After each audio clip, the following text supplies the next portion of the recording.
Salutations à toutes et tous, explorateurs et exploratrices de la psyché. Merci pour votre écoute des vidéos précédentes. Vous avez été quelques-uns à me demander de réduire la vidéo glossaire. Donc vous m'excuserez pour les raccords, évidemment. Merci pour votre écoute, votre bienveillance, et on se dit à très bientôt. Tout à l'heure, je vous ai parlé donc de l'individuation. Rapidement, je vous en ai déjà parlé globalement dans l'introduction. Donc ce que je vais faire, c'est que dans cette même vidéo podcast, je vais vous redonner la définition. Comme ça sera très complet si jamais vous voulez la ressaisir ou la réécouter à un moment donné. Là, vous savez que ça sera vraiment la vidéo glossaire définition, quoi, globalement. Même si je vais pas l'appeler comme ça, mais plutôt plan d'individuation.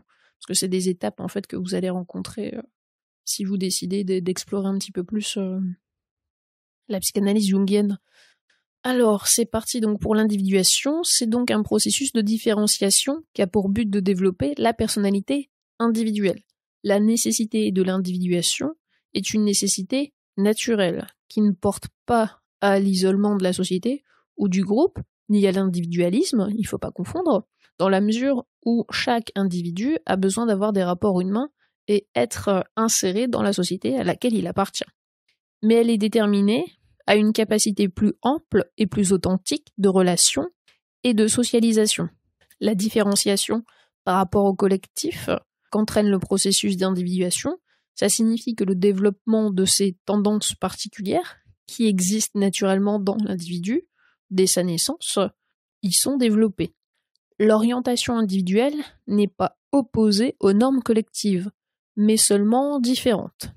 La personne qui suit la voie de l'individuation a besoin de s'orienter dans le cadre d'une société avec les normes collectives de laquelle elle ne se retrouve plus dans un état d'identité inconsciente, car elle est arrivée à en apprécier consciemment la valeur de cohésion entre les individus, qui représente une nécessité vitale. L'individuation coïncide avec le processus du développement du conscient sortant de son état primitif d'identité. Donc l'individuation est donc l'élargissement de la sphère du conscient et de la vie psychologique consciente. Voilà pour l'individuation. Par rapport à ce qu'on avait dit la dernière fois dans l'introduction, ça la complète d'autant plus.